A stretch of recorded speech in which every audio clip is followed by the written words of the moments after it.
Once upon a time in a Sumi village, there was a boy named Theo and a girl named Nisheli who were lovers. They belonged to different background. Theo was an orphan but a great warrior, whereas Nisheli was rich, whose family had a high status in the village. In spite of the difference in status, they truly fell in love, which was not acceptable to Nisheli's parents. In spite of the great opposition, they tried every means to meet, and their love grew stronger every day. But as time went by, they realized that Nisheli's parents would never agree to their relationship. But since their love was genuine and they couldn't live without one another, they decided to elope. So one night they met and planned to elope the next day before the break of dawn.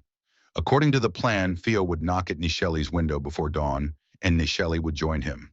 However, unknown to them, their conversation was overheard by Kutpa, another young man from their village who also loved Nisheli.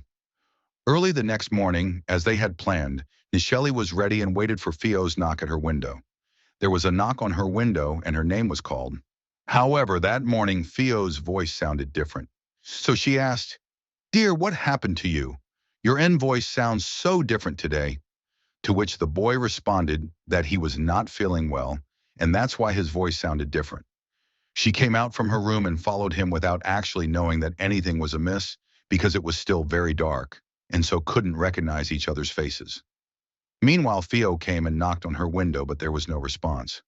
He waited for some time, but when no response came, he thought that she had left him. He felt so sad and broken-hearted and went away thinking that he had lost Nisheli forever. Meanwhile, Nisheli and the other guy were already far away from the village, deep in the woods. As they went on, the day became brighter and brighter. As the day descended, Nisheli saw the boy's face, and to her horror, she realized he was not the one she loved or made plans with, but it was Kutpa. Then she realized that she had been deceived.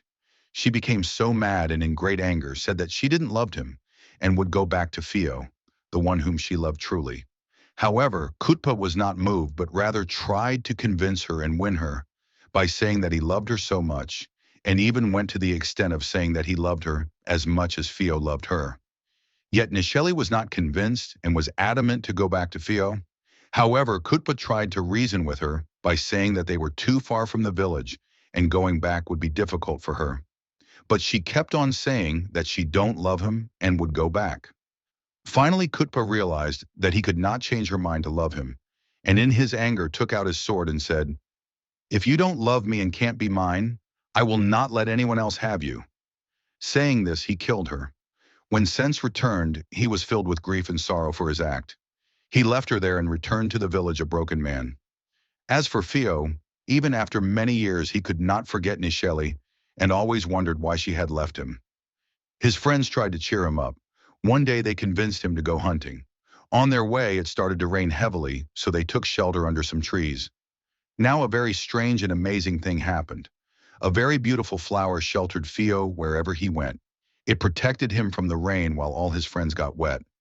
After the rain, Theo plucked the flower and put on his right ear, since it was very beautiful and gave him protection. Back home that night, he had a dream which was quite strange. In his dream, he saw Nisheli narrating the entire story about how Kutpa cheated her by coming to her door before him and took her away and killed her. She continued to say that she did not leave him or cheated him, but everything happened because of wicked Kutpa. She said that as a sign of her love, she protected him from rain and asked why he plucked the flower like that.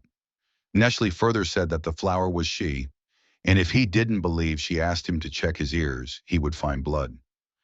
The next morning, a shocked Theo woke up and checked his ear, and to his surprise, and as told by Nisheli, there was blood in his ear.